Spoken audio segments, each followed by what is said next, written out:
Hello દોસ્તો, Mahesh computer technology YouTube ચેનલમાં આપનું સ્વાગત છે। આજે આપણે વાત કરીશું આદર્શ નિવાસી શાળાનું ફાઇનલ મેરિટ આવી ગયા પછી, બરાબર, એ ફાઇનલ મેરિટ આવી ગયા પછી એના પછીની પ્રોસેસ શું છે એના વિશે ઘણા વિદ્યાર્થીઓના કોમેન્ટ આવે છે કે સર શું પહેલો બીજો રાઉન્ડ પડશે, કાં તો પછી આનું કોઈ કટ ઓફ જાહેર થશે કે કઈ રીતની પ્રોસેસ છે એવું કહી રહ્યા છે। અને શું આનો કોલ લેટર ઘરે આવશે કે કઈ રીતનું છે એ કોઈ જાણ કરશે? તો આ દરેક સવાલોનું સોલ્યુશન આપણને આ વિડીયોમાં મળી જશે। મેં આ બે પરિપત્રો છે, બે પરિપત્રો મર્જ કરીને એક જનરલ ડિટેલ તૈયાર કરી છે।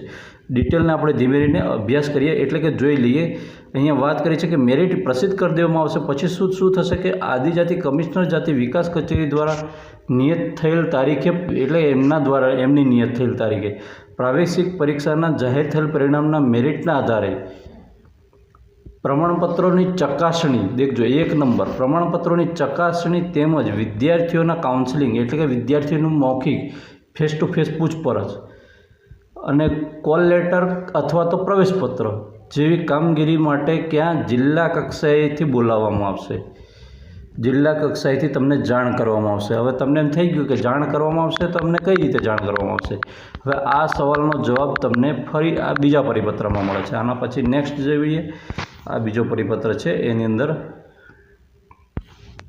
13 નંબરની જાહેરાત છે, એની અંદર આ 13 નંબરની સૂચના છે, એમાં બતાવી દીધું ઉમેદવારની મેરિટના ધોરણે પસંદગી થયા પછી, એટલે કે તમારું મેરિટ તો તમને જાહેર કરી દેવામાં આવ્યું છે ફાઇનલ, અને આદર્શ નિવાસી શાળાની પસંદગી માટે કાઉન્સેલિંગ માટે એમને બોલાવવામાં આવશે। ક્યાં બોલાવવામાં આવશે? જિલ્લા કચેરીએ, બરાબર। અને તેની જાણ માટે ઉમેદવારોને અરજી જ્યારે એમણે ફોર્મ ભર્યું છે તેમાં મોબાઈલ નંબર કંઈક દર્શાવ્યો હશે, તમે બરાબર યાદ રાખજો। તમે જે મોબાઈલ નંબર દર્શાવ્યો છે એ વોટ્સએપવાળો હશે તો વોટ્સએપથી જાણ કરવામાં આવશે, અને જો વોટ્સએપવાળો નહીં હોય તો એસએમએસથી જાણ કરવામાં આવશે।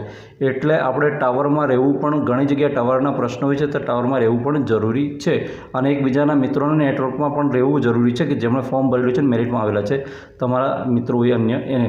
અને ત્યાં શું કરવામાં આવશે? તો ત્યાં તમને આ વોટ્સએપથી જાણ કર્યા પછી તમારે યાદ રાખવાનું કે તમે જેટલી પણ માહિતી ફોર્મમાં ભરેલી એમાં તમારું વિદ્યાર્થીનો પાસપોર્ટ સાઇઝના ફોટો અને અપલોડ કરેલા ડોક્યુમેન્ટ્સ અને સાથે કેટલીક માહિતી તમે ફોર્મમાં ભરેલી છે, જેવી કે દાખલા તરીકે 8મા ધોરણનું માર્કશીટની વિગત આવું, એટલે આ બધી જ વસ્તુઓ ત્યાં લઈને જવાનું રહેશે। એટલે અસલ પ્રમાણપત્રો ત્યાં ક્યાં ચેક કરશે? જિલ્લા કચેરીએ ચેક કરશે। જિલ્લા કચેરીએ ચેક કર્યા પછી એ જ પ્રમાણપત્રો છે એને તમે જે શાળા પસંદ ત્યાંથી તમને હોલ ટિકિટ આપવામાં આવશે, અથવા તો પ્રવેશપત્ર, તમે જે કોઈ એ હોલ ટિકિટ લઈને તમારે ક્યાં જવાનું રહેશે? શાળા કક્ષાએ જવાનું રહેશે।